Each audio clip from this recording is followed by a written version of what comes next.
Uma confusão de opiniões dominou o plenário do STF durante o recente julgamento sobre a validade do cadastro estadual de pedófilos e da lista de pessoas condenadas por crimes de violência contra a mulher, instituídos por leis do Mato Grosso. A partir da pergunta do presidente Luiz Roberto Barroso sobre quem teria acesso ao cadastro, os ministros começaram a tentar encontrar um consenso. Confira. O cadastro é feito.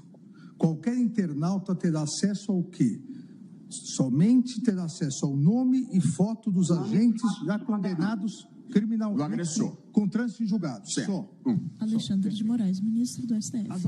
A autoridade policial, delegado de polícia, investigador e demais autoridades pontuadas pela Secretaria de Estado da Segurança, então pode nomear o secretário de Educação, por exemplo, para políticas públicas, terão acesso ao conteúdo integral.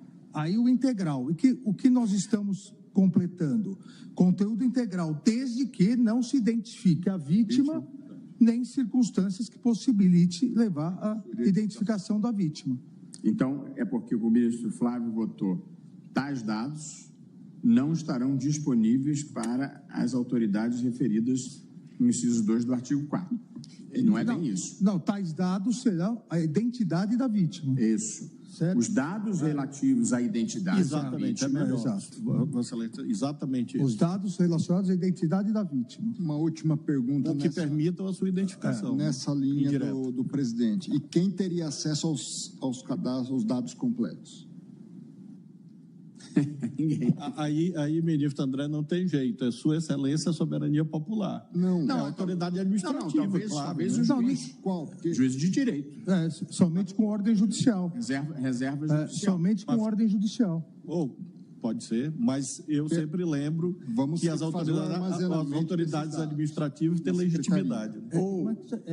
Então, a preocupação do ministro André é importante, mas veja, hoje já há esses dados. Então, por exemplo, se o juiz quer o acesso a esses dados para análise de um novo processo contra aquela pessoa, ou o Ministério Público quer, se pede ao juiz.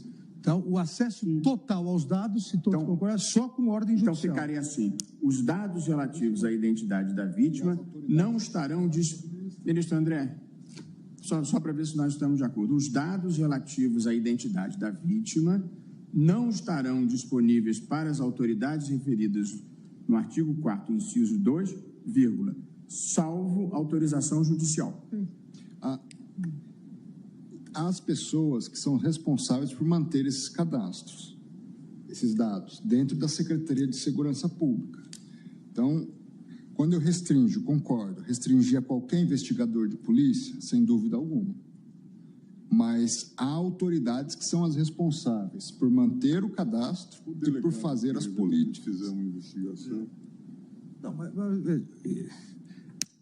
Não, o sigilo bancário só por ordem judicial. O gerente do banco tem acesso ao seu sigilo bancário, só que ele não pode utilizar isso. Aqueles que alimentam o cadastro, óbvio que eles têm acesso, mas esses ficam sempre identificados por uma senha específica. Ministro, você tomou um julgamento sobre constitucionalidade de lei de Mato Grosso. Isso não pode ser utilizado Que nem para os criou cadastros internautas, de nem para as pedófilos autoridades do inciso segundo. Mas e os dados condenados existem, obviamente. por violência Está doméstica. claro, porque Por violência, perdão, da contra a forma mulher. como tá aqui, ninguém mais teria acesso a nada. Então, Não, há só um no que se grupo. refere à identidade da vítima. Não, mas tem que ter um grupo de pessoas que vai ter acesso Não, a a isso. minha leitura é que podem as autoridades referidas no artigo 4º, inciso 2, vírgula, desde que obtenha autorização judicial. Então, nós vamos ter Só a vítima. nós vamos ter o banco de dados completo. Banco de dados completo. Desse banco de dados completo, o que vai para o site, para os internautas terem acesso? O agressor. Só nome e foto de agentes. Ótimo. O que desse banco de dados a autoridade policial pode extrair, o investigador pode extrair, ou outras autoridades pontuadas pela Secretaria de Estado? Todas as informações, menos identidade da vítima ou algo que possa levar à identidade. O que pode ser extraído totalmente desse banco de dados? Só com ordem judicial. Mas o banco de dados existe. Acho que estamos todos de acordo. Vai ser difícil O relator vai ficar sendo o ministro Alexandre. Eu vou tentar proclamar aqui, mas depois revemos a proposta de Vossa Excelência. Pois não, ministro Zanin? Só em relação a esse ponto, na verdade, existem os agentes de tratamento de dados, que têm a responsabilidade por resguardar, né, o sigilo. Dever de sigilo. Exatamente. Então, eu acho que resolve com esse conceito, né, de que os agentes que fazem o tratamento dos dados têm obrigações legais, notadamente de sigilo. Exatamente. As autoridades incumbidas de investigações vão ter acesso também a isso. Mediante autorização judicial. Isso. O nome, Tocante à vítima, né? o nome da vítima e circunstâncias, não. Só mediante autorização judicial. E isso é possível. Vou dar um exemplo que foi instalado em São Paulo, o Detecta. É o banco de dados que todas as polícias colocavam. Alexandre de Moraes, ministro do STF. Não tinha acesso aos dados da outra no genérico, mas sim para uma investigação. Só que havia níveis de autoridades que podiam ter acesso às informações padronizadas 1, 2, 3 ou total. Então, isso, como o ministro Zanin falou, é muito fácil de fazer do ponto de vista da tecnologia. Senhor presidente, eminentes pares, só para talvez colocar as caixinhas mais bem arrumadas aqui. Penso eu, de tudo, que nós estamos criando 3 níveis aqui. Um acesso público e restrito. Sim, que é Nome o forte. para o primeiro. Segundo lugar, aquilo que nós estamos considerando... André Mendonça, ministro do STF. Que é essa definição que nós fizemos. Aquilo que envolve a vítima, especificamente. Vão ter lá os mantenedores dos dados e aqueles que necessitarem para circunstâncias específicas com autorização judicial. Aquilo que nós não estamos considerando inconstitucional, vamos considerar assim, dando uma interpretação com dados, investigadores, etc., poderão ter acesso. Existe apenas um ponto de divergência, então, da ministra Carmen, quanto à expressão reabilitação judicial. Não, nem é divergência, presidente. Eu apenas chamei a atenção para a importância do que o ministro Zanin explicitava, que era isso. Ótimo. Que, que bom.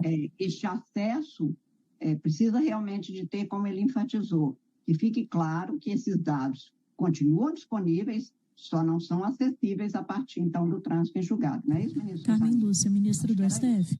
Exatamente, ministra Carmen. A Exatamente. acessibilidade é que não terá mais, mas a constância do banco, sim. Presidente, Vossa Excelência me permite, Claro, ministro. na questão específica da reabilitação judicial, já havia me chamado a atenção, porque a reabilitação está mencionada no inciso 1º do artigo 4º da Lei 10.315. E a outra lei, a 10.915, no inciso 1º do artigo 1º, menciona até o fim do cumprimento da pena. Portanto, eu creio que a sugestão uniformiza... Ministro Edson Fachin, vice-presidente do STF. Se depreende ser até o fim do cumprimento da pena. Apenas essa observação em abono. Então, vou tentar proclamar aqui o resultado. O tribunal, por unanimidade, julgou parcialmente procedente o pedido formulado na ação direta para declarar a inconstitucionalidade da expressão o suspeito, indiciado ou constante do inciso 1 do artigo 3º da Lei 10.315, de Mato Grosso, e conferir ao inciso 1 do artigo 4º da mesma lei interpretação conforme a Constituição, considerando que o termo condenado se refere apenas àquele que tenha contra si sentença penal condenatória transitada em julgado. Ademais, acrescentou-se interpretação conforme ao inciso 1 do artigo 4º, no sentido de que no cadastro não será publicado o nome da vítima e nem haverá correlação capaz de reconhecer o nome da vítima.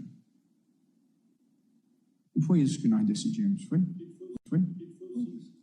Não vai constar, não vai ficar público. Mas o nome da vítima vai constar. Não, aonde? No cadastro. Não, mas o que o inciso 1º do artigo 4º, presidente, desculpe, trata da publicação. Quando nós estamos interpretando o inciso 1º do artigo 4º, nós não estamos tratando do que consta do cadastro. Nós estamos constando daquilo que é publicado. Por isso que a interpretação conforme ao inciso 1º do artigo 4º, para deixar claro que os dados, além de não serem publicados, não possuirão, Flávio não Dino, ministro do STF. da vítima, tal. Não, ministro, nós estamos tratando da publicação. Posso que para ficar mais claro... Acessibilidade, ministro Flávio. Isso, exato.